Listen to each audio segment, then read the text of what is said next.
This book is not about suppressing your emotions, it's about mastering them. Life will test you with challenges, disappointments, and unexpected storms. Most people let their emotions control their actions, and as a result, they stay trapped in cycles of anger, fear, and regret. But if you learn the secret, emotions are energy, and when directed with discipline, they become power. Inside these pages, you'll discover how to transform emotional chaos into clarity, how to replace impulsive reactions with intentional actions, and how to rise above stress, fear, and negativity. This book will challenge you, inspire you, and push you to take control of the one thing that determines everything, your state of mind.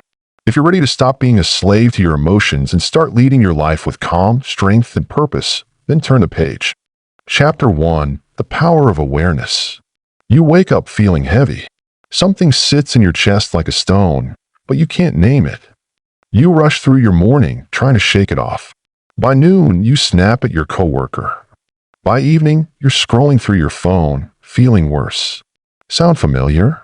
This is what happens when emotions drive the car while we sit in the passenger seat, wondering where we're going. But here's the truth that will change everything. Emotions only control us when we are blind to them. Right now, as you read these words, you have the power to take back control. Not by fighting your feelings or pushing them away, but by doing something so simple yet so powerful that most people never learn it. You're about to discover the secret of awareness. Think of awareness like turning on a light in a dark room. Suddenly, you can see everything clearly. The monster in the corner turns out to be just a coat on a chair. The scary shadow becomes a harmless plant. When you shine the light of awareness on your emotions, they lose their power to control you. But let's be honest. Most of us were never taught how to do this. We learned to read and write, but nobody taught us to read our own hearts. We learned math and science, but nobody showed us the science of our own minds. Today, that changes. Your emotions are not your enemy. They're messengers trying to tell you something important. When you feel angry, that emotion is pointing to something that matters to you. When you feel sad, it's showing you what you've lost or what you're missing. When you feel afraid, it's trying to protect you from danger, real or imagined. The problem isn't having emotions. The problem is when emotions happen to us instead of through us. When we become aware, we shift from being a victim of our feelings to being the wise observer of them. Let me tell you about Sarah. She came to understand this after years of feeling like her emotions were a wild horse she couldn't tame. Every morning, anxiety would grip her before she even got out of bed. She'd spend her day reacting to every feeling that came up, like a puppet being pulled by invisible strings. Then she learned the power of awareness. Instead of being caught in the storm of her emotions, she learned to step back and watch them like clouds passing through the sky. She discovered she could feel anxious without being consumed by anxiety. She could feel angry without letting anger make her decisions. This is what awareness gives you. It's the space between what you feel and how you respond. In that space lies your freedom. But how do you develop this awareness? It starts with one simple practice: observation without judgment. Most of us are terrible at this because we've been taught to judge our emotions as good or bad, right or wrong. We think we should feel grateful all the time, never sad. We believe anger is always bad, fear is always weakness. This judgment keeps us blind. When you judge an emotion as bad, you either fight it or run from it. Both responses make it stronger. It's like trying to hold a beach ball underwater. The harder you push, the more forcefully it shoots back up. Instead, try this. When an emotion comes up, greet it like an old friend you haven't seen in a while. You don't have to like what they're telling you, but you can listen. Say to yourself, "Oh, there's anger. Hello, anger. What are you trying to tell me?" Or, "I notice sadness is here. What does sadness want me to know?" This isn't about becoming emotionless. It's about becoming emotionally intelligent. It's about moving from reaction to response, from chaos to choice. Now, let's talk about triggers. These are the specific situations, words, or actions that seem to press your emotional buttons instantly. Maybe it's when someone interrupts you, or when you feel ignored, or when things don't go according to plan. Your triggers are unique to you, shaped by your experiences, your fears, and your deepest needs. The beautiful thing about triggers is that they're incredibly consistent. The same things tend to set you off again and again. This predictability is actually a gift, because once you know your triggers, you can prepare for them. Think about your biggest emotional trigger right now. Maybe it's criticism. Maybe it's feeling left out. Maybe it's when people are late. Whatever it is, that trigger exists for a reason. It's connected to something you care deeply about. If criticism triggers you, it might be because recognition and appreciation are important to you. If being left out triggers you, it might be because belonging and connection matter deeply to you. If lateness triggers you, it might be because respect and consideration are core values for you. Your triggers aren't character flaws. They're road signs pointing to your values, your needs, and the things that matter most to you. When you understand this, triggers become teachers instead of tormentors. But here's where most people get stuck. They know their triggers, but they still get caught by them every time. This happens because awareness isn't just about knowing.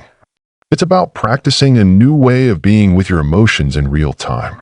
The next time you feel triggered, try this. Pause and breathe. Not because breathing magically fixes everything, but because it gives you a moment to remember who you really are. You are not your emotions. You are the one who experiences emotions. You are the sky, not the weather passing through it. In that moment of pause, you can ask yourself 3 powerful questions. What am I feeling right now? What is this feeling trying to tell me? What response would serve me best in this situation? These questions shift you from automatic reaction to conscious choice. They help you move from the passenger seat to the driver's seat of your own life. Now let's explore something most people never realize: the stories we tell ourselves. Every emotion you feel is connected to a story you're telling yourself about what's happening. These stories happen so fast and so automatically that you might not even notice them. Someone doesn't text you back, and you feel hurt. But it's not really the lack of response that hurts. It's the story you tell yourself about what it means. Maybe you tell yourself, they don't care about me, or I'm not important to them, or I must have done something wrong. These stories feel like facts, but they're interpretations. And here's the incredible thing: you have the power to change your stories. Let's say your boss gives you feedback on a project. Your first story might be, I'm terrible at my job. I want to get fired. I'm a failure. This story creates feelings of shame, fear, and despair. But you could tell yourself a different story. My boss is trying to help me improve. This feedback is valuable information. I can learn from this and get better. This story creates feelings of curiosity, determination, and growth. Same situation. Different story. Completely different emotional experience. The stories you tell yourself become the lens through which you see the world. If your stories are full of danger, rejection, and failure, you'll live in constant fear and sadness. If your stories include possibility, connection, and growth, you'll experience more joy, courage, and peace. But changing your stories isn't about lying to yourself or pretending everything is perfect. It's about becoming curious about alternative explanations. It's about asking yourself, what else could this mean? What other story can I tell about this situation? Sometimes the story that serves you best is simply, I don't know what this means yet, and that's okay. This practice of questioning your stories is like becoming a detective of your own mind. You start to notice the patterns, the automatic thoughts that create your emotional experiences. You begin to see how much power you've been giving to interpretations that might not even be true. Here's something else most people don't realize. Your past experiences create filters that shape how you see everything that happens to you. If you were criticized a lot as a child, you might interpret neutral feedback as harsh criticism. If you experienced abandonment, you might see temporary distance as permanent rejection. These filters aren't your fault, but they are your responsibility. Awareness helps you recognize when you're seeing the present through the lens of the past. It helps you ask, am I responding to what's actually happening right now? Or am I responding to old wounds and old fears? This doesn't mean your past doesn't matter. It means your past doesn't have to control your present. You can honor your history while choosing your response to this moment. Let me share another story. David grew up with a father who was never satisfied with anything he did. No achievement was good enough, no effort was sufficient. As an adult, David found himself feeling anxious and inadequate whenever anyone gave him feedback, even positive feedback. Through awareness, David began to notice this pattern. He realized he was interpreting every comment through the filter of his childhood experience. He started asking himself, is this person actually being critical like my father was, Or am I hearing criticism that isn't there? This awareness didn't instantly heal his childhood wounds, but it gave him the power to choose his response. Instead of automatically feeling defeated, he could pause and consider what was really happening in the present moment. Your emotions are always giving you information about your inner world. They tell you what you value, what you fear, what you need, and what you care about. But you can only receive this information when you're paying attention. Most of us live on emotional autopilot. We feel something and immediately react without ever pausing to understand what the feeling is trying to communicate.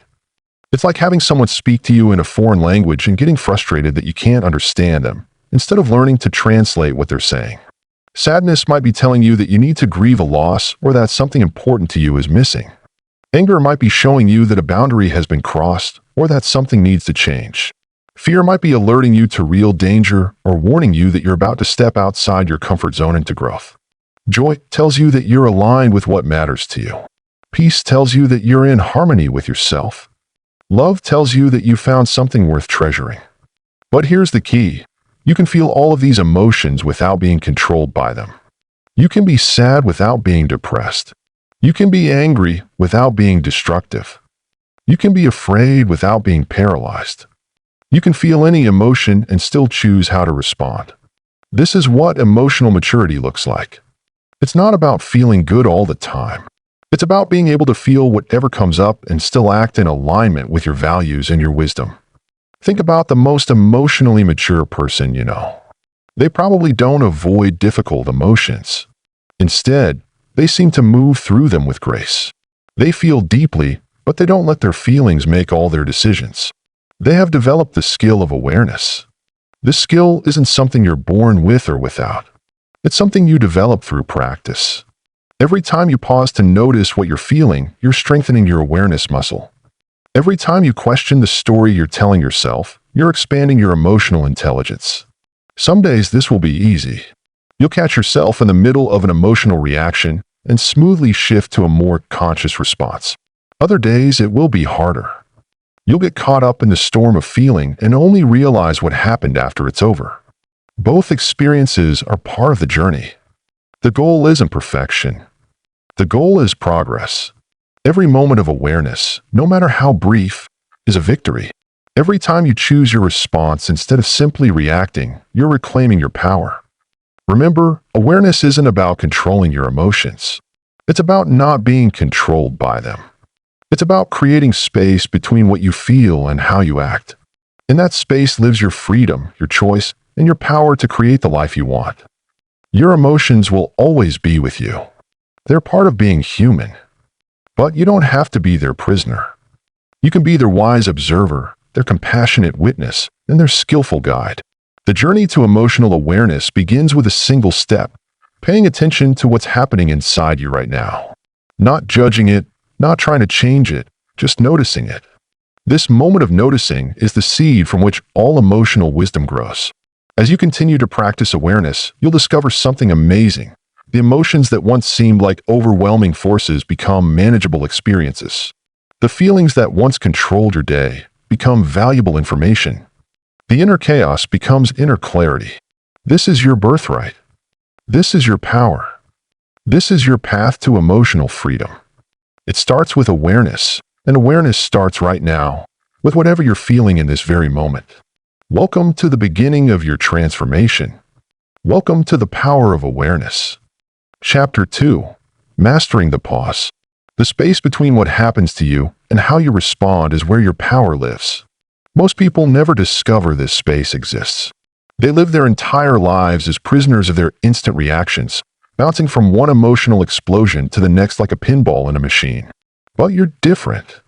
You're here because you want to take control. You want to master the most important skill any human can develop, the ability to pause. Think about the last time you said something in anger that you immediately regretted. Remember that sick feeling in your stomach as the words left your mouth? You knew it was wrong even as you were saying it, but you couldn't stop yourself. That moment taught you a painful truth. When we react instantly, we often destroy the very things we care about most. Your boss criticizes your work, and boom, you fire back with a defensive comment that makes you look unprofessional. Your partner forgets to do something important, and you explode with frustration that damages your relationship. Your child makes a mistake and crash, you respond with harsh words that hurt their confidence. These instant reactions feel automatic, like breathing. But they're not. They're choices you're making without realizing you have other options. The pause is that other option. It's the secret weapon that separates people who succeed from people who struggle. It's what allows some individuals to stay calm under pressure while others fall apart. It's the difference between wisdom and foolishness, between building relationships and destroying them, between moving toward your goals and sabotaging your own success. When you master the pause, everything changes. Suddenly, you're not at the mercy of your emotions anymore. You're not a slave to your first impulse. You become the director of your own life instead of just an actor reading from a script someone else wrote. You gain access to your intelligence, your creativity, your best judgment, all the tools that disappear when you're caught up in emotional reactions. But let's be honest, pausing doesn't feel natural at first. Your brain is wired for speed. For thousands of years, quick reactions kept our ancestors alive. See a predator, run immediately. Hear a strange noise, grab a weapon. Feel threatened, fight or flee without thinking. This ancient programming still runs in the background of your modern mind, treating a critical email like a charging lion and a difficult conversation like a life or death battle. Your emotional brain doesn't know the difference between real danger and everyday stress. It responds to both with the same urgency. That's why your heart pounds when your phone rings with bad news. That's why your muscles tense when someone disagrees with you. That's why you feel the urge to immediately defend yourself when someone questions your judgment. Your primitive brain is trying to protect you, but in today's world, those instant reactions usually make things worse, not better. The pause breaks this cycle. It creates a gap between what happens and how you respond. In that gap, magic happens. Your rational mind comes back online. Your emotions settle down. You remember your values, your goals, your bigger picture. You access wisdom instead of just instinct. You choose your response instead of being controlled by your reactions. Learning to pause is like learning to drive a car with a manual transmission. At first, you have to think about every movement. Press the clutch, shift the gear, give it gas, slowly release the clutch. It feels awkward and unnatural. You stall out. You make jerky movements. But with practice, it becomes smooth and automatic. The same thing happens with pausing. The more you practice, the more natural it becomes. The first step is recognizing your personal warning signs. Every person has unique signals that tell them they're about to react emotionally. Some people feel heat rising in their chest. Others notice their jaw clenching. Some feel their breathing getting shallow. Others realize their thoughts are racing. Some people's hands start to shake. Others feel their stomach dropping. Pay attention to your body over the next week. Notice what happens in the moments before you lose your cool. Does your face get hot? Do your shoulders tense up? Does your voice get louder? Do you feel pressure in your head? These physical sensations are like early warning systems. They're telling you that you're moving from calm thinking into emotional reaction mode. When you learn to recognize these signals, you gain precious seconds to intervene before you say or do something you'll regret. Once you notice the warning signs, the next step is the pause itself. This doesn't mean standing there like a statue for 5 minutes. Sometimes a pause is just 3 deep breaths. Sometimes it's counting to 10. Sometimes it's excusing yourself to the bathroom for 2 minutes. Sometimes it's saying, let me think about that and get back to you. The length doesn't matter as much as the fact that you're creating space. During that space, your job is simple: breathe and observe. Don't try to solve the problem. Don't rehearse what you're going to say. Don't judge yourself for feeling emotional. Just breathe slowly and deeply and notice what's happening inside you. Notice the anger, the fear, the hurt, the frustration, whatever is there. Don't push it away, but don't feed it either. Just observe it like you're watching clouds pass across the sky. This observation is incredibly powerful because it shifts you from being inside the emotion to being outside it, looking at it. When you're angry, you are the anger. It controls you completely. But when you observe anger, you become separate from it. You see it as something happening to you, not something that defines you. This small shift changes everything. Breathing is your anchor during the pause. Most people breathe very shallowly when they're upset, which keeps their nervous system in high alert mode. Deep breathing sends a signal to your brain that you're safe. It activates your parasympathetic nervous system, which is responsible for keeping you calm and helping you think clearly. Try this right now. Take a slow breath in through your nose for 4 counts. Hold it for 4 counts. Breathe out through your mouth for 6 counts. Do this 3 times. Notice how your body feels different afterward. That's the power of conscious breathing.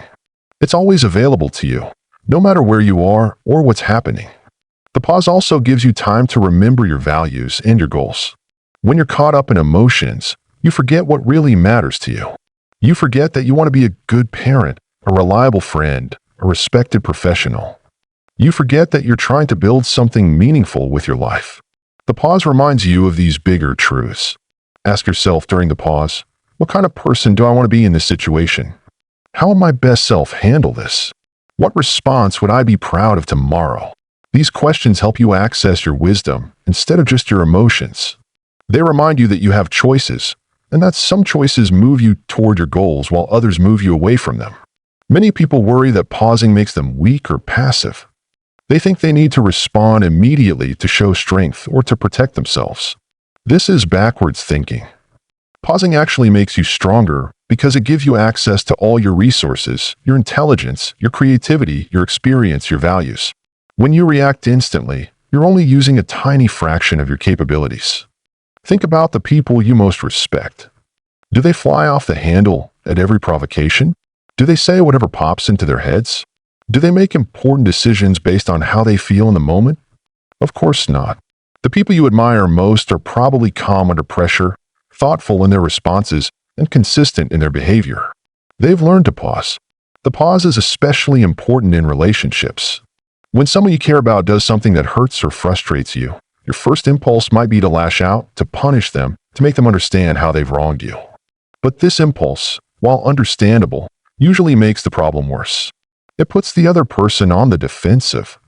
It escalates the conflict. It damages trust and intimacy. A pause allows you to respond from love instead of hurt, from strength instead of weakness, from wisdom instead of emotion. It helps you remember that the person who hurt you is probably not trying to cause you pain. They might be stressed, distracted, or dealing with their own problems. They might not even realize they've upset you. When you pause, you can choose to give them the benefit of the doubt.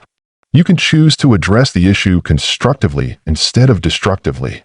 This doesn't mean you should be a doormat or never stand up for yourself. It means you should choose your battles wisely and fight them effectively. A pause helps you distinguish between situations that require immediate action and situations that benefit from a thoughtful response. It helps you respond proportionally, not bringing nuclear weapons to a water balloon fight. The pause is equally important in professional situations. Your colleague takes credit for your idea in a meeting. Your client complains about your work. Your boss gives you impossible deadlines. These situations trigger strong emotions, but instant reactions often make your professional life more difficult. A pause gives you time to consider the consequences of different responses. It helps you choose actions that serve your long-term career goals, not just your immediate emotional needs. Maybe you decide to address the credit-stealing colleague privately rather than calling them out publicly. Maybe you ask your complaining client for specific feedback instead of getting defensive. Maybe you discuss realistic timelines with your boss instead of either agreeing to the impossible or exploding in frustration. One of the most powerful aspects of the pause is that it breaks the cycle of escalation. When someone is angry with you and you respond with anger, their anger increases. When they increase their anger and you increase yours, things spiral out of control quickly. But when someone is angry and you pause, breathe, and respond calmly, something magical happens. Their anger has nowhere to go. It loses momentum. Often, they start to calm down too. This works because emotions are contagious. When you're around someone who's panicked, you start to feel panicked. When you're around someone who's excited, you feel more excited. When you're around someone who's calm and centered, you feel calmer and more centered too. Your pause doesn't just change your own state, it influences everyone around you. Learning to pause also helps you make better decisions in general. Most bad decisions are made in emotional states. You quit your job in anger. You make a major purchase when you're feeling good. You end a relationship during a fight. You choose a college because you're afraid of not being accepted anywhere. These emotional decisions often lead to regret because emotions are temporary, but consequences are lasting. The pause gives your rational mind time to evaluate options. It lets you consider not just how you feel right now, but how you'll feel tomorrow, next month, next year. It helps you make decisions based on your long-term well-being, not your short-term emotions. Some people find it helpful to create physical reminders to pause. You might put a small stone in your pocket that you touch when you feel triggered. You might wear a bracelet that reminds you to breathe. You might put a note on your computer screen that says, "Pause and breathe." These physical cues can interrupt the automatic pattern of instant reaction and remind you that you have choices. Practice pausing during calm moments too, not just during conflicts. When you're having a normal conversation and someone says something that surprises you, pause before responding. When you're watching a movie and a character does something that irritates you, pause and notice your reaction. When you're driving and someone cuts you off, pause instead of immediately getting angry. These low-stakes situations are perfect for building your pause muscle. The more you practice pausing during minor irritations, the easier it becomes to pause during major crises. It's like physical fitness. You don't start by trying to run a marathon. You start by walking around the block. You gradually build up your endurance until you can handle bigger challenges. Remember that pausing doesn't mean suppressing your emotions or pretending they don't exist. Your feelings are valid and important. They're giving you valuable information about what matters to you. But you don't have to act on every feeling immediately. You can acknowledge your emotions, understand their message, and then choose how to respond in a way that serves your highest good. Sometimes the pause reveals that your initial emotional reaction was based on a misunderstanding. Maybe you thought someone was being rude when they were actually just distracted. Maybe you interpreted someone's tone as critical when they were just tired. Maybe you assumed someone was trying to hurt you when they were actually trying to help. The pause gives you time to gather more information before you react. Other times, the pause confirms that your emotions are completely justified, but it helps you find a more effective way to address the situation. Instead of exploding at your teenager for breaking curfew, you pause and then have a calm conversation about responsibility and consequences. Instead of sending an angry email to a difficult coworker, you pause and then schedule a face-to-face meeting to resolve the issue professionally. The pause is also crucial for managing stress and overwhelm. When you're facing a major deadline, dealing with a family crisis, or juggling multiple responsibilities, your first instinct might be to panic or to try to do everything at once. But panic makes you less efficient, not more. Trying to do everything at once usually means you do nothing well. A pause in these situations helps you step back and prioritize. It lets you see the bigger picture instead of getting lost in the chaos.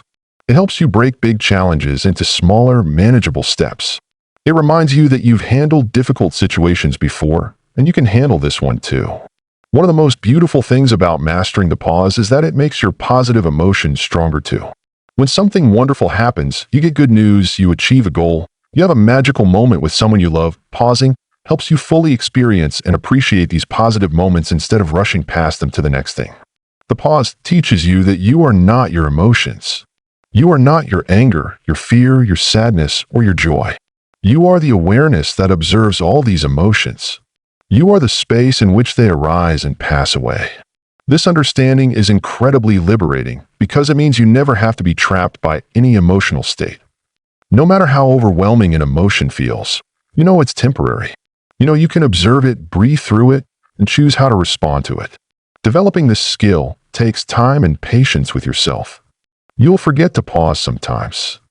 You'll catch yourself reacting instead of responding. You'll say things you wish you hadn't said and do things you wish you hadn't done. This is normal and expected. The goal isn't perfection, it's progress. Each time you remember to pause, even if it's after you've already reacted, you're strengthening this crucial ability. Be gentle with yourself during this learning process. Beating yourself up for forgetting to pause just creates more emotional reactivity.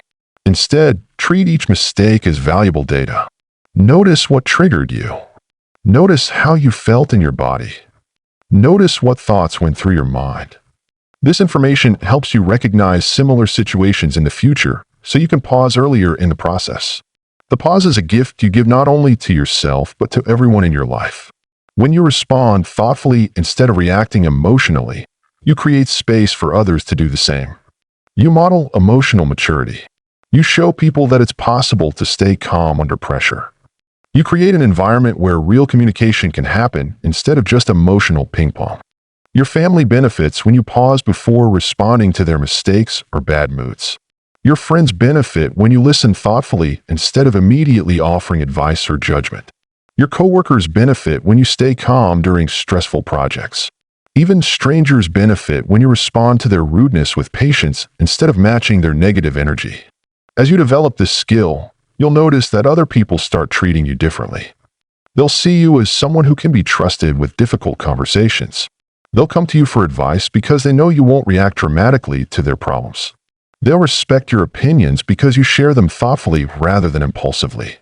You'll become known as someone who brings calm to chaos, wisdom to confusion, and stability to uncertainty. The pause also improves your physical health. Constant emotional reactivity is incredibly hard on your body. It keeps your nervous system in a chronic state of high alert. It floods your system with stress hormones. It tenses your muscles, raises your blood pressure, and suppresses your immune system. Learning to pause regularly gives your body a chance to return to its natural state of calm. It activates your body's healing and repair mechanisms. It helps you sleep better, digest food better, and fight off illness better. Remember that the pause doesn't have to be long to be effective. Sometimes a single deep breath is enough to shift you from reaction to response. Sometimes it's a quick mental reminder. This feeling will pass. I can choose how to respond. Sometimes it's a brief question. What would love do here? The key is consistency, not duration. A short pause practiced regularly is much more valuable than a long pause used occasionally. You can also use the pause proactively, not just reactively. Before you enter a situation that you know might be challenging, a difficult conversation, a stressful meeting, a family gathering, take a moment to pause, breathe, and set your intention. Remind yourself of who you want to be in that situation. Visualize yourself responding calmly and wisely no matter what happens. This proactive pause helps you show up as your best self instead of waiting until you're already triggered to try to find your balance. The ultimate goal of mastering the pause is not to become emotionless or detached from life. The goal is to become emotionally intelligent, to feel your feelings fully while choosing your actions wisely. It's to become someone who can stay connected to your heart while thinking clearly with your head. It's to become a person who responds to life from a place of strength and wisdom, rather than reacting from a place of fear and confusion. Every time you pause, you're voting for the person you want to become. You're choosing growth over stagnation, wisdom over impulse, love over fear. You're proving to yourself that you're not a victim of your circumstances or your emotions. You're the author of your own story. You're demonstrating that you have the power to create the life you want, one thoughtful response at a time. The world needs more people who have mastered the pause. It needs more individuals who can stay calm in storms, who can respond to hatred with compassion, who can face uncertainty with courage, who can transform conflicts into opportunities for understanding. By developing this skill, you're not just improving your own life, you're contributing to healing and wisdom in the world. Start today. The next time you feel that familiar surge of emotion rising up, remember this moment. Remember that you have a choice. Remember that between the stimulus and your response is a space, and in that space lies your freedom. Take a breath, create that pause, and watch as your life begins to transform, one thoughtful moment at a time. The pause is not just a technique, it's a way of living. It's choosing consciousness over unconsciousness, wisdom over impulse, love over fear. It's the difference between being pushed around by life and dancing with life. It's the key to becoming the person you've always known you could be: calm, wise, strong, and free. Master the pause, and you master your life. The power is in your hands, and it always has been. The only question is, will you use it? Rewriting your inner dialogue. The voice inside your head never stops talking. Right now, as you read these words, it's commenting on what you're reading. It might be saying, "This is interesting," or "I hope this helps me," or maybe even, "I'm not sure this will work for me." That voice, your inner dialogue, is one of the most powerful forces shaping your emotional life. Most people don't realize they have complete control over this inner voice. They let it run wild, accepting whatever thoughts pop up as truth. But here's what successful, emotionally strong people know. You can rewrite that voice. You can train it to be your biggest supporter instead of your harshest critic. Your inner dialogue is like a radio station that's always playing in your mind. Right now, you might be tuned into a station that plays a lot of worry, doubt, and criticism. But you can change the channel. You can tune into a station that plays confidence, hope, and encouragement. The choice is yours, and learning to make that choice is what this journey is all about. Think about the last time you made a mistake. What did your inner voice say? If you're like most people, it probably wasn't very kind. It might have said things like, "You always mess up," or "You're so stupid," or "Everyone thinks you're a failure." Now imagine if a friend said those same things to you. You'd probably tell them to stop being so mean and maybe even end the friendship. Yet we let our inner voice talk to us this way every single day. The first step in rewriting your inner dialogue is becoming aware of what it's actually saying. Most of our inner chatter happens below the level of consciousness. It's like background music that influences our mood without us really noticing it's there. Starting today, you're going to become a detective of your own thoughts. Every hour, take a moment to pause and listen to what your inner voice has been saying. Don't judge it or try to change it yet. Just notice. Is it encouraging or discouraging? Is it focused on problems or solutions? Is it speaking to you with kindness or criticism? This awareness alone will begin to shift things because you can't change what you don't acknowledge. Many people discover that their inner dialogue is much more negative than they realized. They find patterns of self-doubt that have been running automatically for years. You might notice thoughts like, "I'm not good enough," "I can't handle this," "Something bad is going to happen," or "I don't deserve success." These thoughts feel so familiar that they seem true. But familiarity doesn't equal truth. Your inner voice learned these patterns somewhere. Maybe a parent was overly critical. Maybe a teacher made you feel stupid. Maybe you experienced failures that convinced you that you weren't capable. The good news is that if these patterns were learned, it can be unlearned. You can teach your inner voice a new way of speaking. The process of rewriting your inner dialogue is like renovating a house.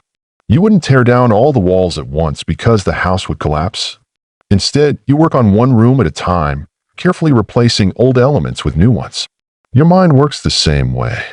You'll focus on changing one type of negative thought pattern at a time until new, positive patterns become automatic.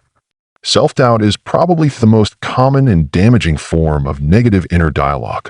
It's that voice that tells you you can't do this before you even try. It whispers you're going to fail when you're about to take a risk. It says, "Who do you think you are?" when you dream of something bigger for your life. This voice feels like it's protecting you from disappointment, but it's actually protecting you from growth.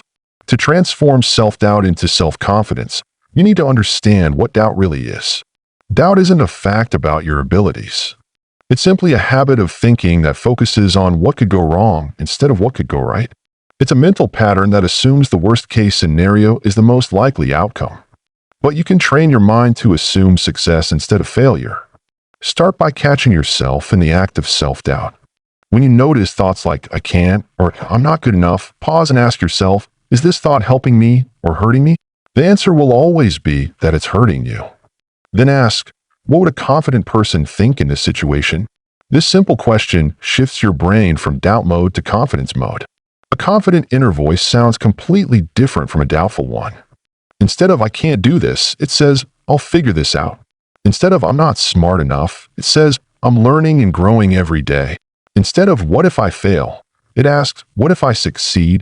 These aren't just positive words. They're different ways of thinking that lead to different emotions and different actions. Replace "I can't" with "I'm learning how." Replace "I'm not good at this" with "I'm getting better at this." Replace "I always mess up" with "I'm human and I'm improving." Replace "I don't know what I'm doing" with "I'll figure it out as I go." These small changes in language create huge changes in how you feel about yourself and your capabilities. Negative self-talk is another major pattern that needs rewriting. This is when your inner voice becomes a bully, criticizing everything you do. It might say things like, "You look terrible today," "Everyone is judging you," "You're so awkward," or "You never do anything right." This kind of self-talk creates a constant state of stress and unhappiness. The antidote to negative self-talk is compassionate self-talk. This means speaking to yourself the way you would speak to a good friend who was struggling. If your friend made a mistake, you wouldn't call them stupid. You probably say something like, "Everyone makes mistakes," or "You'll do better next time," or "This doesn't define you." You can give yourself that same kindness. When you catch your inner voice being mean, immediately interrupt it and say, "Stop. I don't talk to myself that way anymore." Then consciously choose a kinder thought. If you called yourself stupid for making a mistake, replace it with, "I made a mistake and that's how I learn." If you criticize your appearance, replace it with, "I'm focusing on being healthy and happy." If you said you never do anything right, replace it with, "I do many things well and I'm always improving." Growth-driven affirmations are positive statements that focus on your potential for improvement rather than claiming you're already perfect. Instead of saying, "I am the best," which might feel fake, you say, "I'm getting better every day," which feels true and motivating. Instead of "I never make mistakes," you say, "I learn from every experience." Instead of "I'm fearless," you say, "I act despite my fears." These growth-driven affirmations work because they acknowledge where you are while pointing you toward where you want to go. They don't require you to believe something that contradicts your current reality. They just require you to believe in your ability to grow and improve, which is something every human being can do. Create a set of personal affirmations that address your specific areas of self-doubt. If you struggle with confidence at work, your affirmation might be, "I bring unique value to my team, and I'm always developing my skills." If you worry about relationships, it might be, "I am worthy of love and I'm learning to connect more deeply with others." If you fear failure, it might be, "Every attempt teaches me something valuable and brings me closer to success." Repeat these affirmations not just when you're feeling good, but especially when you're feeling doubtful or discouraged. This is when your brain is most open to new patterns of thinking. Say them with conviction, even if you don't fully believe them yet. Your subconscious mind doesn't know the difference between what you're imagining and what's real, so it will start to make these positive thoughts feel more true over time. Resilience is the ability to bounce back from setbacks, and it's closely connected to your inner dialogue. People with resilient mindsets have inner voices that focus on solutions rather than problems, on growth rather than perfection, and on possibilities rather than limitations.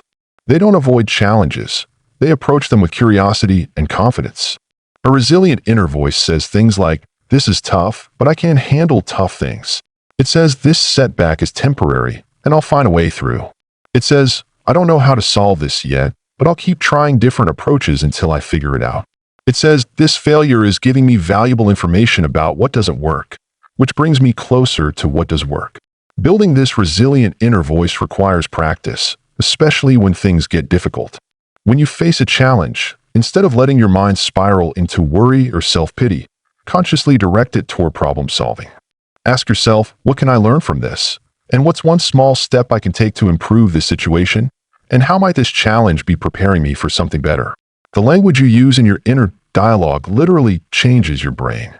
Neuroscience shows us that repeated thoughts create neural pathways, like trails through a forest. The more you think certain thoughts, the stronger those pathways become. If you've been thinking negative thoughts for years, those pathways are like superhighways in your brain. But you can build new positive pathways by consistently choosing better thoughts. This process takes time and patience with yourself. You've probably been thinking in certain patterns for years or even decades. It's unrealistic to expect them to change overnight. But every time you catch a negative thought and replace it with a positive one, you're weakening the old pathway and strengthening the new one. Eventually, positive thinking will become as automatic as negative thinking once was. One powerful technique is called thought stopping. When you notice your inner voice starting to spiral into negativity, imagine a big red stop sign and mentally shout "Stop."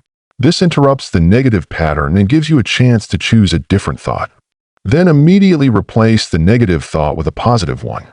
Don't leave an empty space, because your mind will try to fill it with the same old negative patterns. Another technique is evidence gathering. When your inner voice makes a negative claim about you, like "you're terrible at presentations," challenge it to provide evidence. Usually, you'll find that the evidence is either non-existent or greatly exaggerated. Then gather evidence for the opposite claim. Maybe you gave one presentation that didn't go well, but you also gave several that went fine. Maybe you're not the best presenter in the world, but you're certainly not terrible. This helps you see that your negative thoughts are often distortions rather than facts. Visualization is another powerful tool for rewriting your inner dialogue. Spend a few minutes each day imagining yourself handling challenges with confidence and grace. See yourself speaking up in meetings, taking on new projects, meeting new people, or whatever situation typically triggers your self-doubt. As you visualize, listen to what your inner voice is saying in these scenarios. Make sure it's encouraging and supportive. The more vividly you can imagine yourself succeeding while maintaining positive inner dialogue, the more your brain will believe that success is possible and normal for you. Your subconscious mind will start to expect good outcomes rather than bad ones, and this expectation will influence your behavior in ways that actually make success more likely. Pay attention to how your inner dialogue affects your emotions throughout the day. Notice that when your inner voice is kind and encouraging, you feel more confident, relaxed, and happy. When it's critical and doubtful, you feel anxious, sad, or angry. This connection between thoughts and emotions is immediate and powerful, which means you have immediate power to change how you feel by changing how you think. Your emotions are not random events that happen to you. They are responses to your thoughts, and since you can control your thoughts, you can influence your emotions. This doesn't mean you can instantly make yourself happy by thinking happy thoughts, but it does mean that by consistently improving your inner dialogue, you'll experience more positive emotions over time. Start each day by setting the tone for your inner voice. Before you get out of bed, take a moment to consciously choose how you want to think about the day ahead. Instead of immediately worrying about everything you have to do, focus on what you're looking forward to or what opportunities the day might bring. This simple practice programs your inner voice to look for the good rather than automatically expecting the worst. End each day by reviewing how your inner dialogue served you. Were there moments when you caught yourself being self-critical and chose more encouraging thoughts instead? Were there times when you replaced doubt with confidence? Celebrate these victories, no matter how small they seem. Every time you successfully redirect your inner voice, you're building the skill that will transform your emotional life. Remember that setbacks are normal and expected. There will be days when your old patterns of negative thinking feel stronger than your new positive ones. This doesn't mean you're failing or that the process isn't working. It just means your brain is still learning the new patterns. Be patient with yourself and keep practicing. The goal isn't perfection, it's progress. Surround yourself with positive influences that support your new inner dialogue. This might mean limiting time with people who are constantly negative or critical. It might mean choosing books, podcasts, or videos that inspire and encourage you rather than ones that focus on problems and drama. Your environment plays a big role in shaping your thoughts, so create an environment that supports the inner voice you want to develop. Keep a thought journal where you write down negative thoughts you catch and the positive replacements you choose. This helps you see patterns in your thinking and track your progress over time. You might notice that you're particularly self-critical about your appearance, your work performance, or your relationships. Once you identify these patterns, you can create specific strategies for each area. Practice speaking to yourself the way you would speak to someone you love. If your child or best friend was struggling with something you're struggling with, what would you say to them? You'd probably be encouraging, patient, and focused on their strengths and potential. You deserve that same kindness from your own inner voice. The transformation of your inner dialogue is one of the most important changes you can make in your life because it affects everything else. How you think about yourself determines how you feel about yourself, which determines how you act, which determines your results in life. By taking control of your inner voice, you're taking control of your entire emotional experience. Your inner dialogue shapes not only how you see yourself, but how you see the world. A negative inner voice makes everything look more difficult, dangerous, or disappointing than it actually is. A positive inner voice helps you see opportunities, solutions, and possibilities that were always there but were hidden by negative expectations. This isn't about pretending that problems don't exist or that everything is always wonderful. It's about approaching life's challenges from a position of strength rather than weakness. It's about believing in your ability to handle whatever comes your way. It's about being your own best friend instead of your own worst enemy. As you continue this journey of rewriting your inner dialogue, remember that every expert was once a beginner.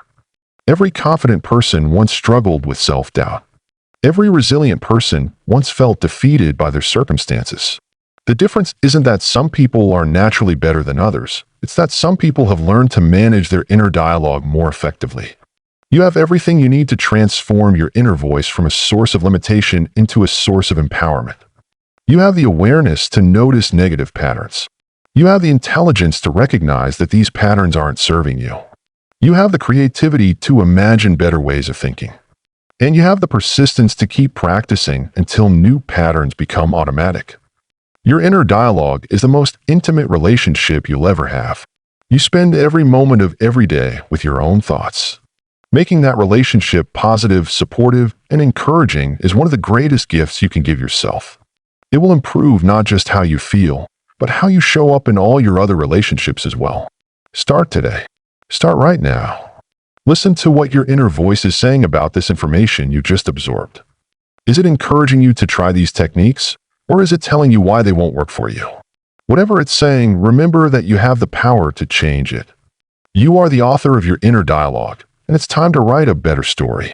Chapter 4. Turning Pain into Power. Turning pain into power. Life hits us hard sometimes. We all face setbacks. We all feel pain.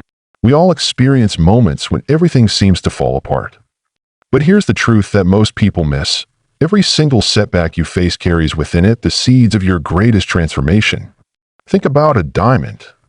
Before it becomes that beautiful, sparkling gem, it starts as ordinary carbon. But under intense pressure and heat, something magical happens. The carbon transforms into something precious and unbreakable. Your pain works the same way. The pressure you feel right now is not meant to destroy you. It's meant to transform you into something stronger. When disappointment knocks you down, your first instinct might be to stay down, to give up, to believe that this setback defines your worth or your future. But that's where most people make their biggest mistake. They see pain as an ending when it's actually a beginning. They see failure as a stop sign when it's really a detour leading to something better. Every person who has ever achieved something great has one thing in common. They learned how to turn their pain into power. They discovered that setbacks are not roadblocks but stepping stones. They understood that rejection is not a reflection of their worth, but a redirection toward their purpose. Let's talk about rejection first. Rejection stings. Whether it's losing a job, being turned down for a date, or having your ideas dismissed, rejection feels personal. It feels like the world is telling you that you're not good enough. But rejection is actually one of life's greatest teachers. It shows you what needs to improve. It forces you to dig deeper. It pushes you to become better. Think about every successful person you know. Behind their success are countless stories of rejection. The writer who was rejected by dozens of publishers before becoming a bestseller. The entrepreneur who was turned down by hundreds of investors before finding the one who believed in their vision. The athlete who was cut from their high school team before making it to the professional level. What separated these successful people from those who gave up? They understood that rejection is not personal, it's preparation. Every no gets you closer to the yes that will change everything. Every closed door is just clearing the path to the right door. But turning rejection into power requires a specific mindset shift. Instead of asking, why me, start asking, what can I learn from this? Instead of focusing on what went wrong, focus on what you can do differently next time. Instead of seeing rejection as proof that you're not meant for success, see it as proof that you're pushing boundaries and taking risks. Now let's address failure. Failure feels crushing because we've been taught that it's the opposite of success. But that's completely wrong. Failure is not the opposite of success. It's a part of success. Every failure teaches you something that no success ever could. Failure shows you your limits so you can push past them. It reveals your weaknesses so you can strengthen them. It tests your commitment so you can prove to yourself just how badly you want something. The most successful people in the world are not the ones who never failed. They're the ones who fail the most and learn the most from those failures. They understand that failure is feedback. When something doesn't work, it's not telling you to quit, it's telling you to adjust your approach. Here's how you start turning failure into power. First, change your language. Stop calling them failures and start calling them experiments. When an experiment doesn't give you the result you wanted, you don't throw out the whole lab. You analyze the data and design a better experiment. Every time something doesn't work out, you've gathered valuable data about what doesn't work. That data is incredibly valuable because it narrows down what will work. Second, look for the hidden gifts in every failure. Maybe losing that job led you to discover your true passion. Maybe that business that failed taught you skills you needed for your next venture. Maybe that relationship that ended cleared the path for the love of your life. Pain and failure often redirect us toward opportunities we never would have found otherwise. Disappointment works similarly. When things don't go according to your plan, it's easy to feel defeated. You had expectations. You worked towards something specific. And when it didn't happen, you felt let down. But disappointment is often life's way of protecting you from something that wasn't right for you while preparing you for something better. Think about the last time you were really disappointed about something. Maybe you didn't get into the college you wanted. Maybe you didn't get the promotion you were expecting. Maybe someone you cared about didn't feel the same way. At the time, it felt like the end of the world. But looking back now, can you see how that disappointment led you to something better? Can you see how it forced you to grow in ways you never would have otherwise? The key to turning disappointment into power is to trust the process. When something doesn't go your way, instead of getting bitter, get curious. Ask yourself what this disappointment might be preparing you for. What skills might you need to develop? What changes might you need to make? What new directions might you need to explore? But here's the most important part. Turning pain into power is not about pretending the pain doesn't exist. It's not about putting on a fake smile and acting like everything is fine. Real strength comes from acknowledging the pain, feeling it fully, and then choosing to use it as fuel for your transformation. When you're going through a difficult time, give yourself permission to grieve. Give yourself permission to feel disappointed or hurt or angry. These emotions are natural and healthy, but don't let them become your permanent address. Feel them, learn from them, and then channel them into action. Pain has an incredible way of clarifying what really matters to you. When you're comfortable, it's easy to drift through life without much direction. But when pain hits, it forces you to get clear about your priorities. It shows you what you're truly willing to fight for. It reveals your deepest values and desires. Use this clarity as your compass. Let the pain show you what you need to change. Let it show you what relationships need attention. Let it show you what dreams you've been neglecting. Let it show you what aspects of yourself need development. One of the most powerful ways to turn pain into power is to use it as motivation for discipline. When you're comfortable, it's easy to be lazy. It's easy to procrastinate. It's easy to make excuses. But when you're in pain, you have a choice: let it break you or let it build you. Choose to let it build you. Use the pain as fuel for developing better habits. Use the disappointment as motivation to work harder. Use the rejection as inspiration to improve your skills. Use the failure as determination to try again with better preparation. Every morning when you wake up, you have a choice. You can let yesterday's pain drag you down, or you can use it to push you forward. You can focus on what went wrong, or you can focus on what you're going to do differently today. You can be a victim of your circumstances, or you can be the author of your comeback story. The people who achieve extraordinary things are not the ones who never face adversity. They're the ones who face adversity and refuse to let it define them. They understand that their current situation is not their final destination. They know that pain is temporary, but the strength they gain from overcoming it is permanent. Here's what you need to understand about strength. It's not something you're born with. It's something you develop. And you develop it by facing challenges and choosing to push through them. Every time you get knocked down and choose to get back up, you're building strength. Every time you face rejection and choose to try again, you're building resilience. Every time you experience failure and choose to learn from it, you're building wisdom. This process of turning pain into power is not quick or easy. It requires patience with yourself. It requires the ability to see the bigger picture when you're stuck in the details of your current struggle. It requires faith that your current pain is preparing you for future success. But the beautiful thing about this process is that it compounds. Every time you successfully turn a setback into a comeback, you build confidence in your ability to handle whatever life throws at you.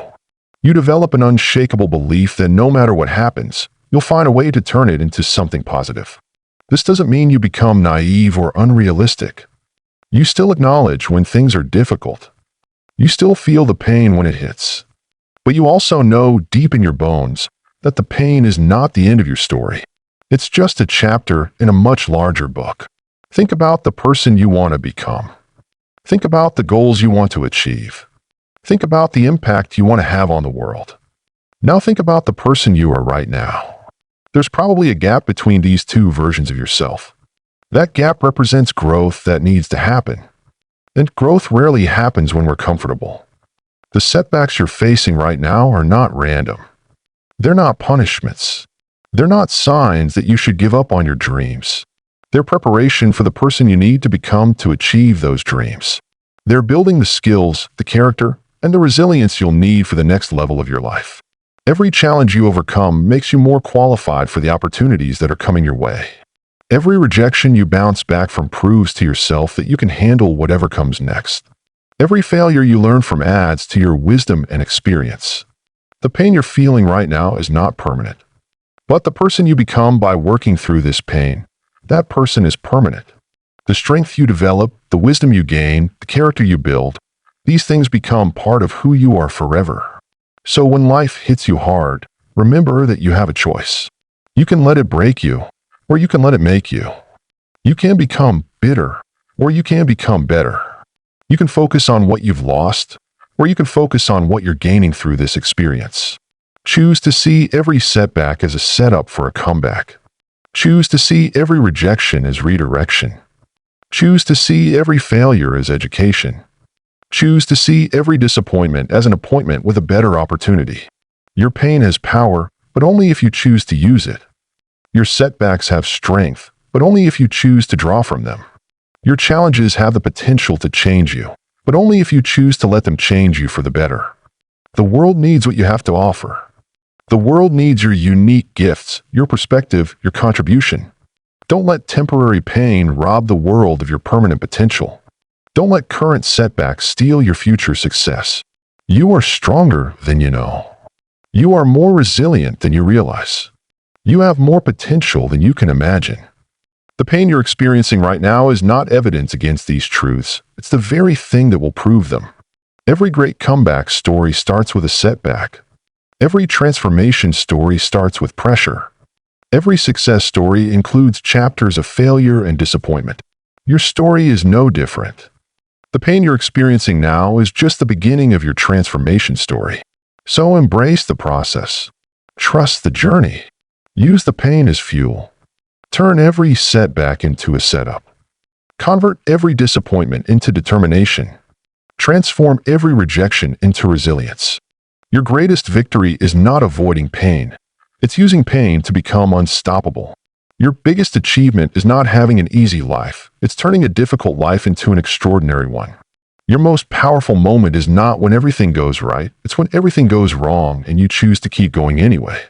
The person you're becoming through this pain is worth every moment of struggle. The strength you're building is worth every tear you've shed. The wisdom you're gaining is worth every mistake you've made. The character you're developing is worth every challenge you've faced. Don't waste your pain. Don't dismiss your setbacks. Don't minimize your challenges. These experiences are raw materials for your transformation. They're the very things that will make your success story inspiring and your achievements meaningful. You have everything you need within you right now to turn your pain into power. You have the choice to see differently. You have the ability to respond differently. You have the power to use your experiences as fuel for your future. Your comeback starts now. Your transformation begins today. Your power emerges from your pain. The only question is, will you use it? Chapter 5, Emotional Discipline in Action. Let's get something straight right from the start. Controlling your emotions doesn't mean becoming a robot. It doesn't mean shutting down your feelings or pretending they don't exist. That's not strength. That's just running away from yourself. Real emotional control is about becoming the director of your inner world instead of being a helpless passenger on an emotional roller coaster. Think about it this way. Your emotions are like a powerful river flowing through your life. You have two choices. You can either let that river flood everything in its path, destroying your relationships, your goals, and your peace of mind. Or you can learn to channel that same powerful force to generate energy, create beauty, and build something meaningful. The water is the same. What changes is how you direct it. This is what emotional discipline really means. It's about taking that raw emotional energy and steering it towards something useful. When you feel angry, instead of exploding or stuffing it down, you learn to use that fire to fuel positive change. When you feel scared, instead of running away or freezing up, you transform that alertness into careful preparation. When you feel sad, instead of drowning in it or denying it, you let it teach you what truly matters to you. The journey toward emotional discipline starts with understanding a simple truth. Your emotions are information, not instructions. They're telling you something important about what's happening inside you and around you. But just because you feel something doesn't mean you have to act on it immediately. You can feel angry without yelling. You can feel afraid without running. You can feel excited without making impulsive decisions. There's space between what you feel and what you do, and that space is where your power lives. Building this kind of emotional strength requires daily practice, just like building physical strength requires regular exercise. You wouldn't expect to run a marathon without training, and you can't expect to have rock-solid emotional discipline without putting in the work. But here's the good news: the practices that build emotional discipline are simple, accessible, and incredibly rewarding. Let's start with journaling, one of the most powerful tools you can use to develop emotional awareness and control. But we're not talking about Dear Diary entries here. We're talking about strategic emotional intelligence work. When you sit down with your journal, you're creating a space to process your emotions instead of being processed by them. The key to effective emotional journaling is asking yourself the right questions. Instead of just writing about what happened, dig deeper. What exactly did you feel? Where did you feel it in your body? What thoughts were running through your mind? What triggered this emotion? What story are you telling yourself about what happened? When you start examining your emotions like a scientist studying an interesting phenomenon, you gain distance from them. They become something you're observing rather than something that's consuming you. Try this approach in your journal. When you write about an emotional experience, describe it like you're explaining it to someone who has never felt emotions before. Be specific. Instead of writing, "I was mad," write, "I felt heat rising in my chest, my jaw got tight, and I had thoughts about how unfair the situation was." This level of detail helps you understand your emotional patterns and gives you more control over them. Your journal also becomes a place to practice reframing. After you describe what you felt and why, ask yourself, is there another way to look at this situation? What would someone I admire do in this situation? What would I tell a good friend who is going through the same thing? This isn't about talking yourself out of your feelings. It's about expanding your perspective so you have more choices in how to respond. Make journaling a daily practice, even if it's just for 5 minutes. Write about the biggest emotional challenge of your day. Write about a moment when you handled your emotions well. Write about what you want to do differently tomorrow. Over time, you'll start to see patterns in your emotional life, and patterns are the first step toward change. Meditation is another cornerstone of emotional discipline, but let's clear up some misconceptions. Meditation isn't about emptying your mind or achieving some kind of blissful state where nothing bothers you. It's about training your attention and building your capacity to observe what's happening in your inner world without getting swept away by it. When you meditate regularly, you're essentially going to the gym for your mind. You're strengthening your ability to notice when emotions arise, to observe them without judgment, and to choose how to respond. This isn't mystical or complicated. It's practical mental training that has measurable effects on your brain and your emotional resilience. Start with simple breathing meditation. Sit comfortably, close your eyes, and focus on your breath. When emotions come up during meditation, and they will, don't try to push them away. Notice them, name them if you can, and then gently return your attention to your breath. This practice teaches you that emotions are temporary visitors, not permanent residents. The real power of meditation shows up in daily life. When someone cuts you off in traffic, you'll have that split second of space where you can choose your response instead of just reacting. When your boss gives you challenging feedback, you'll be able to hear what they're saying instead of being overwhelmed by defensive emotions. When you're facing a difficult decision, you'll be able to access your wisdom instead of being clouded by anxiety or excitement.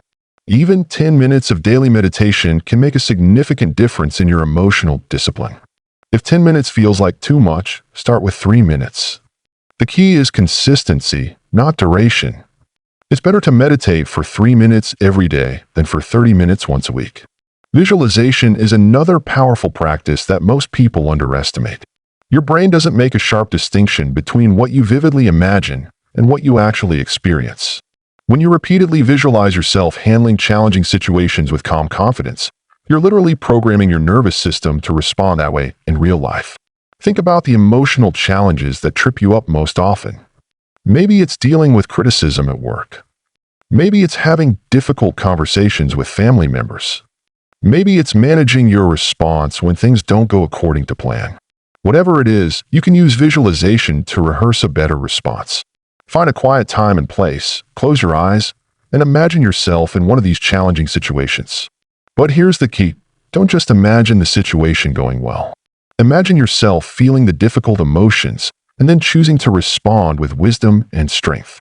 Visualize the physical sensations of staying calm under pressure.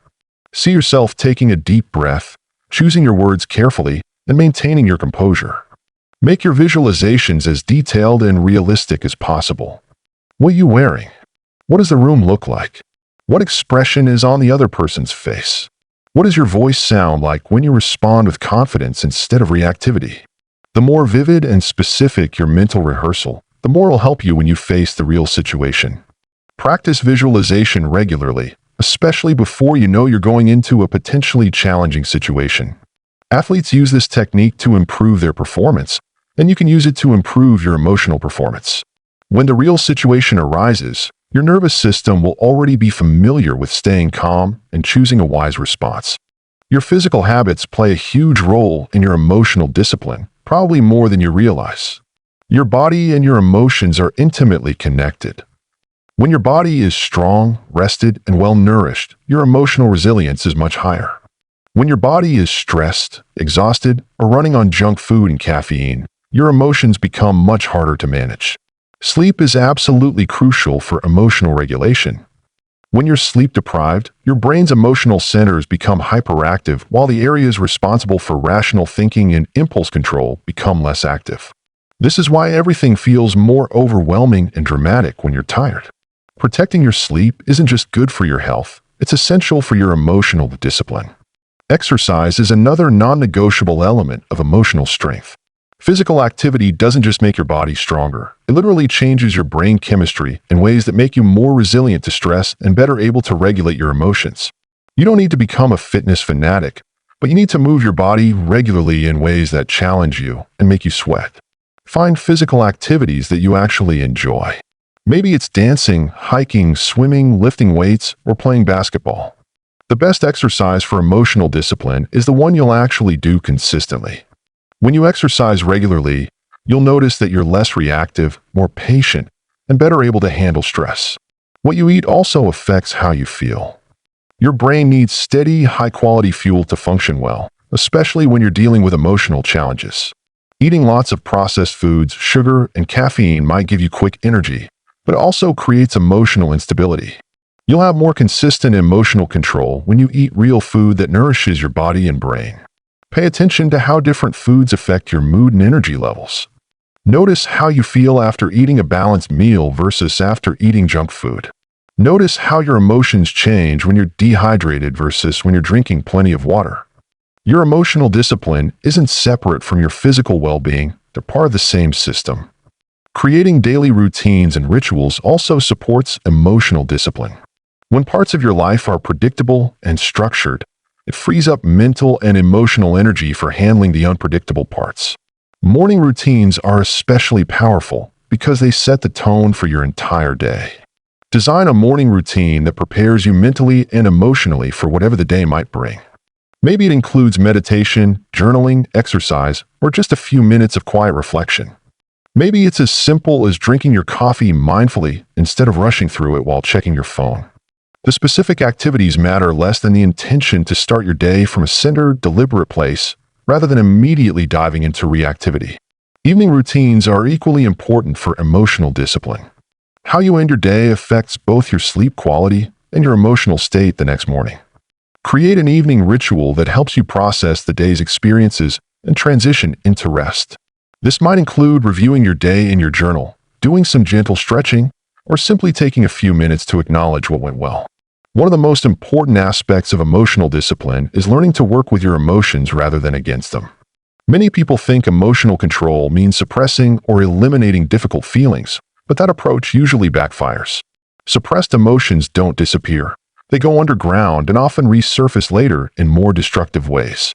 Instead of trying to get rid of difficult emotions, learn to metabolize them. This means fully feeling them, understanding what they're telling you, and then choosing how to respond. When you feel angry, don't immediately judge it as bad or try to make it go away. Get curious about it. What boundary has been crossed? What value of yours has been threatened? What action might this anger be calling for? The same goes for other difficult emotions. Sadness often carries important information about what you've lost or what you value. Fear can alert you to real dangers or help you prepare for challenges. Anxiety might be telling you that you need to take some kind of action. When you listen to your emotions instead of fighting them, you can use their energy constructively. This doesn't mean acting on every emotion you feel. It means honoring the information your emotions provide while still choosing your response thoughtfully. You can feel angry and choose to have a calm conversation. You can feel afraid and choose to move forward anyway. You can feel sad and choose to reach out for support. The emotion and the action don't have to match. Building emotional discipline also requires learning to tolerate discomfort. Our culture teaches us to avoid or immediately fix any uncomfortable feeling, but this actually makes us more emotionally fragile. When you can sit with discomfort without needing to escape it or fix it immediately, you develop real emotional strength. Practice this by intentionally putting yourself in mildly uncomfortable situations and staying present with whatever comes up. Take cold showers and notice the physical and emotional sensations without immediately trying to distract yourself. Have difficult conversations without trying to rush through them or avoid conflict. Sit with uncertainty instead of immediately seeking reassurance or making impulsive decisions to feel more in control. The goal isn't to become comfortable with discomfort, it's to become capable with discomfort. To know that you can handle difficult feelings without being overwhelmed by them. This capacity is like a muscle that gets stronger with practice. Self-compassion is another crucial element that many people overlook when working on emotional discipline. Being harsh with yourself when you make emotional mistakes doesn't make you stronger, it makes you more emotionally reactive. When you mess up, when you let your emotions get the better of you, when you react in ways you later regret, treat yourself with the same kindness you would show a good friend. This isn't about making excuses or avoiding responsibility. It's about recognizing that emotional growth is a gradual process and that setbacks are part of learning. When you're compassionate with yourself, you recover from emotional mistakes more quickly and learn from them more effectively. Talk to yourself the way you would talk to someone you care about who is learning a difficult skill. Acknowledge your efforts, celebrate your progress, and gently redirect yourself when you get off track. This supportive inner voice actually makes you more motivated to keep growing, not less. Boundary setting is another critical skill for emotional discipline. Many emotional problems come from not having clear boundaries about what you will and won't accept in your relationships and circumstances. When your boundaries are unclear or poorly maintained, you end up feeling angry, resentful, or overwhelmed much more often. Healthy boundaries aren't walls that keep everyone out. They're clear guidelines about how you want to be treated and what you're willing to give. They protect your emotional energy so you can use it for what matters most to you. Setting boundaries often feels uncomfortable at first, especially if you're used to avoiding conflict or trying to please everyone. But clear boundaries actually make relationships better and reduce emotional drama significantly. Practice setting small boundaries in low-stakes situations to build your confidence. Maybe it's saying no to social invitations when you need rest. Maybe it's asking people not to interrupt you when you're working. Maybe it's deciding not to engage in certain topics of conversation that consistently leave you feeling drained. Start small and work your way up to the bigger boundary challenges in your life. Remember that you teach people how to treat you by what you accept. If you consistently accept treatment that leaves you feeling angry or resentful, you're training others to treat you that way. When you maintain clear, consistent boundaries, you're training others to respect you, and you're also training yourself to value your own well-being. Emotional discipline also involves learning to delay gratification and make decisions based on your long-term values rather than your immediate feelings. This might mean doing work you don't feel like doing because it serves your larger goals. It might mean having difficult conversations because they're necessary for healthy relationships. It might mean saying no to things that feel good in the moment but don't align with who you want to be. This isn't about becoming rigid or joyless. It's about making sure your actions are guided by your wisdom rather than just your impulses. When you consistently choose what's truly important over what's immediately appealing, you build trust with yourself. You know that you can count on yourself to do what needs to be done, even when it's not easy or fun. One of the most powerful practices for building this kind of self-trust is keeping small promises to yourself every day. Maybe it's getting up when your alarm goes off instead of hitting snooze. Maybe it's taking a walk even when you don't feel like it. Maybe it's spending 10 minutes on a project that matters to you even when you'd rather watch videos online. These small acts of self-discipline build your confidence that you can handle bigger emotional challenges. Learning to manage your attention is also crucial for emotional discipline. In our distracted world, many emotional problems come from putting your attention on things that make you feel worse rather than better. If you spend hours scrolling through social media comparing yourself to others, you're going to feel worse about your life.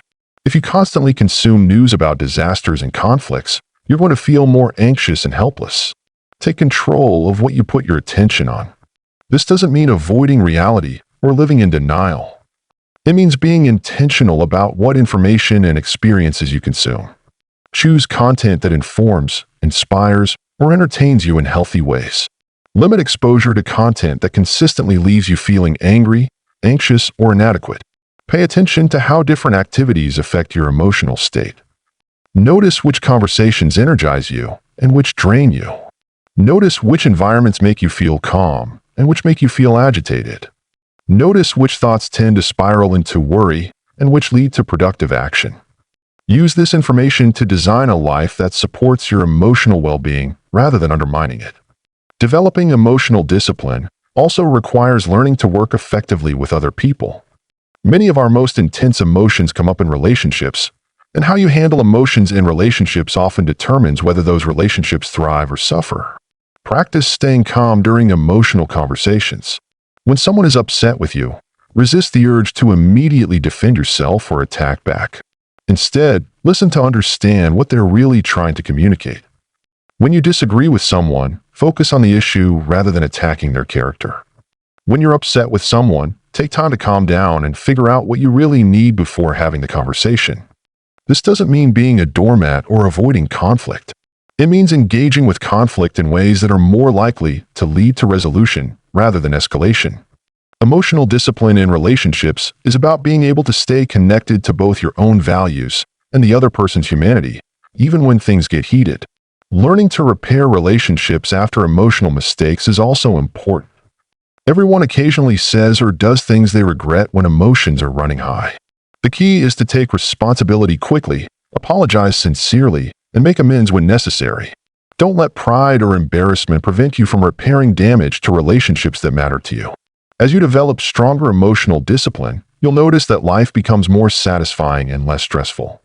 You'll spend less energy on emotional drama and have more energy for what truly matters to you.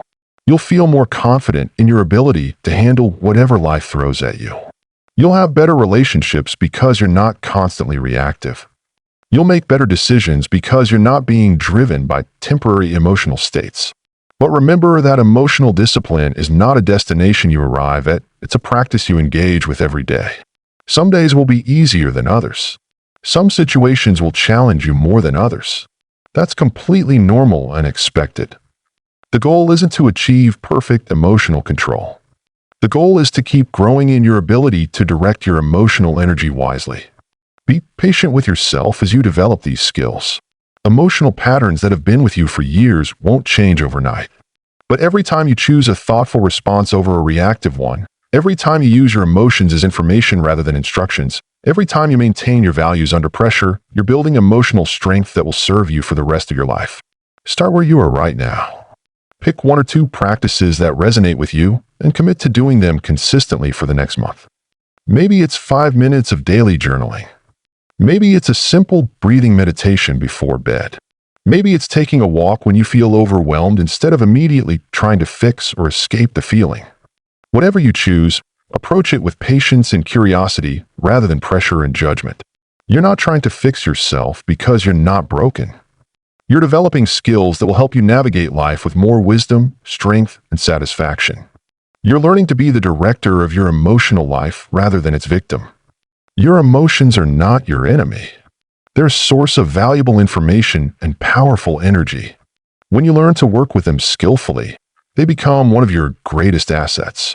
They help you connect deeply with others, make decisions aligned with your values, and create a life that truly reflects who you are. This journey of emotional discipline will challenge you, but will also reward you in ways you might not expect. You'll discover strengths you didn't know you had. You'll find peace in situations that used to overwhelm you.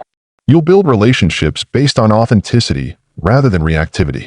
You'll create a life that feels genuinely satisfying rather than just busy or dramatic. Every moment offers you a new opportunity to practice emotional discipline. Every challenging situation is a chance to grow stronger. Every mistake is a chance to learn something valuable. Every success builds your confidence for the next challenge. The power to direct your emotions wisely has always been within you.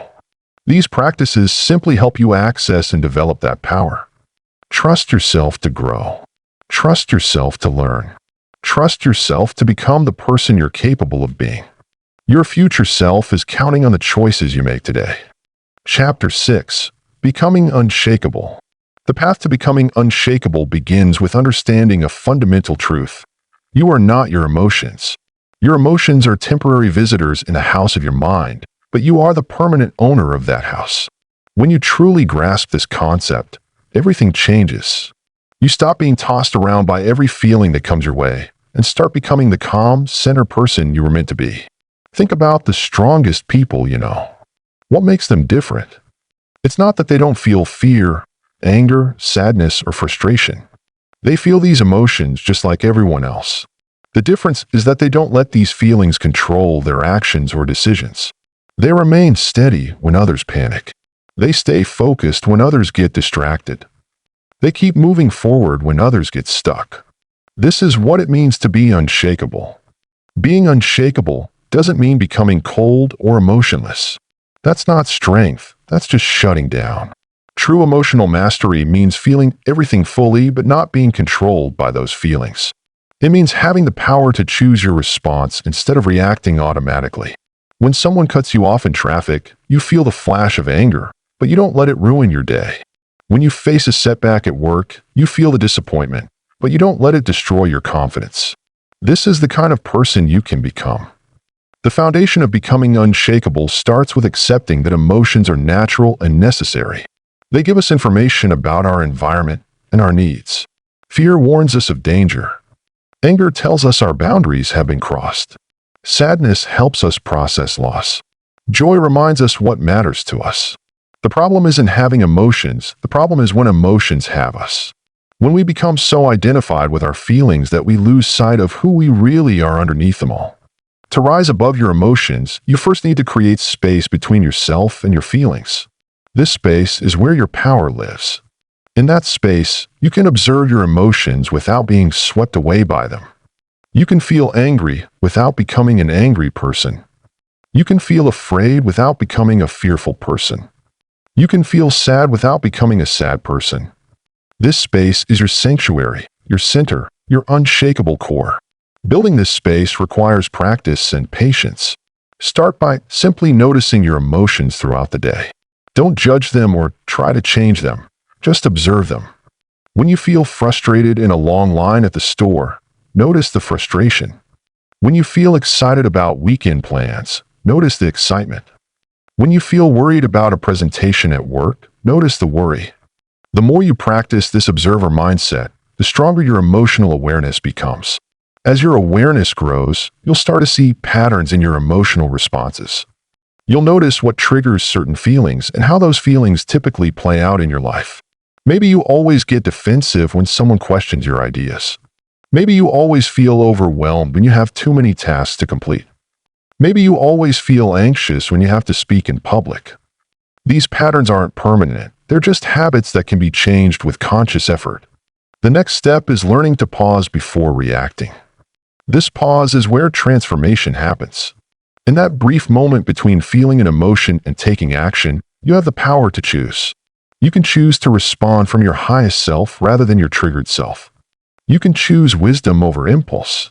You can choose strength over weakness. This pause might only last a few seconds, but those few seconds can change everything. During this pause, ask yourself empowering questions. Instead of "Why is this happening to me?" ask, "What can I learn from this?" Instead of "This is terrible," ask, "How can I grow stronger from this experience?" Instead of "I can't handle this," ask, "What resources do I have to deal with this situation?" These questions shift your focus from victim to victor, from problem to solution, from weakness to strength. Physical techniques can also help you stay centered when emotions run high. Deep breathing is one of the most powerful tools you have. When you feel overwhelmed, take 5 slow, deep breaths. Breathe in strength and calm. Breathe out tension and chaos. Feel your feet on the ground and remember that you are stable and strong. This simple practice can help you regain your composure in almost any situation. Regular exercise is another crucial element in building emotional stability. When you're physically strong and healthy, you're better equipped to handle emotional challenges. Exercise releases built-up tension and stress hormones that can cloud your judgment and make you more reactive. It also produces endorphins that naturally improve your mood and outlook. Make movement a non-negotiable part of your daily routine. Sleep is equally important for emotional regulation. When you're tired, everything feels harder to handle. Small problems seem like big problems. Minor irritations feel like major crises. People become more impatient, more reactive, more emotionally unstable when they're sleep-deprived. Prioritize getting 7 to 8 hours of quality sleep each night. Your emotional stability depends on it. Nutrition also plays a role in your emotional state. Blood sugar spikes and crashes can trigger mood swings and emotional instability. Excessive caffeine can increase anxiety and irritability. Too much processed food can leave you feeling sluggish and moody. Feed your body clean, nourishing foods that support stable energy and clear thinking. Your emotions will thank you for it. Mental training is just as important as physical preparation.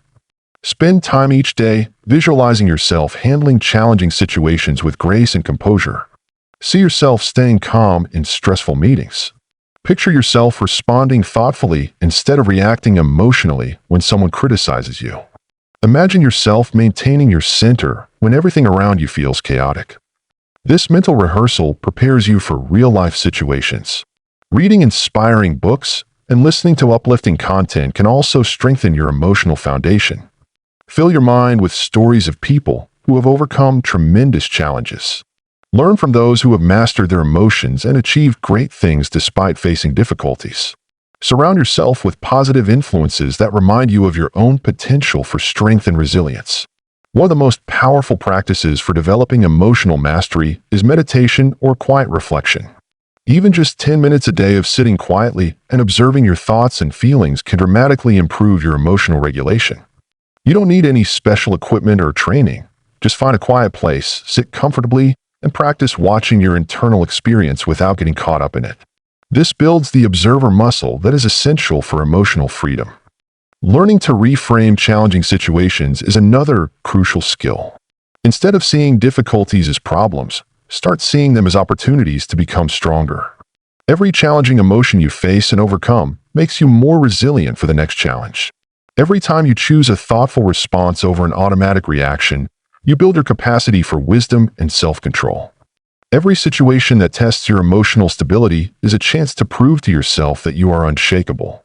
Forgiveness is a powerful tool for emotional liberation. Holding on to anger, resentment, and hurt feelings keeps you emotionally reactive and unstable. When you forgive others, you're not doing it for them, you're doing it for yourself. You're freeing yourself from the emotional prison of negative feelings. You're choosing peace over conflict, strength over victimhood, freedom over bondage. Forgiveness doesn't mean forgetting or excusing bad behavior. It means choosing not to let other people's actions control your emotional state. Self-forgiveness is equally important. Many people are much harder on themselves than they would ever be on others. They replay their mistakes over and over, beating themselves up for past decisions and missed opportunities. This self-criticism creates a constant state of emotional turmoil that makes it impossible to be truly unshakable. Learn to treat yourself with the same compassion you would show a good friend. Acknowledge your mistakes, learn from them, and move forward with wisdom and grace. Building strong relationships with supportive people is essential for emotional stability. Surround yourself with people who believe in you and encourage your growth. Limit your time with people who are constantly negative, dramatic, or emotionally draining. You become like the people you spend the most time with, so choose wisely. Seek out mentors who have mastered their emotions and can guide you on your journey to becoming unshakable. Practice gratitude daily to shift your emotional baseline toward positivity and strength. When you focus on what you're grateful for, it's much harder for negative emotions to take control. Start each day by identifying 3 things you appreciate about your life. End each day by reflecting on the good moments and positive experiences you had. This practice trains your mind to look for the good in every situation, which naturally makes you more emotionally resilient. Set clear boundaries to protect your emotional energy. Learn to say no to requests that drain you or pull you away from your priorities. Don't feel obligated to absorb other people's emotions or solve their problems for them. You can be compassionate and supportive without taking on responsibility for everyone else's feelings. Healthy boundaries are not selfish. They're essential for maintaining your emotional stability and strength. Develop a strong sense of purpose that goes beyond your immediate feelings and circumstances. When you're connected to something bigger than yourself, temporary emotions lose their power to derail you. Whether it's your family, your career, your faith, or your desire to make a positive impact in the world, having a clear purpose gives you an anchor during emotional storms. It reminds you why you're working to become unshakable and gives you the motivation to keep growing. Practice acceptance of things you cannot control. So much emotional suffering comes from fighting against reality instead of working with it. You cannot control other people's actions, past events, or many of the circumstances in your life. But you can control your response to these things. When you accept what you cannot change and focus your energy on what you can influence, you become much more emotionally stable and effective. Learn to see emotions as temporary weather patterns rather than permanent states. Just as storms pass and sunny skies return, emotional states are constantly changing. When you're in the middle of intense feelings, it can seem like they'll last forever, but they won't. Reminding yourself that this too shall pass can help you maintain perspective during difficult emotional periods. Build your confidence through small, consistent victories. Every time you handle a situation better than you would have in the past, celebrate that progress. Every time you pause before reacting, acknowledge your growth. Every time you choose a positive response over a negative one, recognize your increasing strength. These small wins build the confidence that you can handle whatever life throws at you. Develop multiple strategies for managing different types of emotional challenges. What works for anxiety might not work for anger. What helps with sadness might not help with frustration. Build a toolkit of techniques so you're prepared for whatever emotions arise. This might include breathing exercises, physical movement, journaling, talking to a trusted friend, listening to music, or spending time in nature. Remember that becoming unshakable is a process, not a destination. There will be days when you handle everything perfectly and days when you struggle with basic emotional regulation. This is normal and expected. The goal isn't perfection, it's progress. Each day offers new opportunities to practice emotional mastery and build your inner strength. As you continue on this journey, you'll notice that your definition of problems begins to change. Situations that once seemed overwhelming will feel manageable. People who once had the power to ruin your day will lose that power. Circumstances that once filled you with anxiety will become opportunities for growth. You'll realize that most of what used to upset you wasn't really worth your emotional energy. The most powerful realization on this path is that your emotional state is your choice. External circumstances can influence how you feel, but they don't have to control how you respond. You have the power to choose peace over chaos, strength over weakness, hope over despair. This choice is always available to you, no matter what's happening around you. Your journey to becoming unshakable will inspire others to develop their own emotional mastery. People will notice your calm presence in stressful situations and want to learn your secrets. Your example will give others permission to rise above their own emotional reactions and develop greater strength and resilience. You'll become a beacon of stability in a world that often feels chaotic and unpredictable. The ultimate goal of this work is not to become emotionally numb or disconnected from your feelings. It's to become someone who can feel deeply while remaining centered and strong. It's to develop the capacity to love without losing yourself, to care without becoming overwhelmed, to engage fully with life while maintaining your inner peace. This is who you're becoming, someone who remains calm in chaos, focused under pressure, and powerful in every situation. Someone who has mastered their emotions instead of being mastered by them. Someone who stands as an example of what's possible when we commit to rising above our automatic reactions and choosing our responses consciously.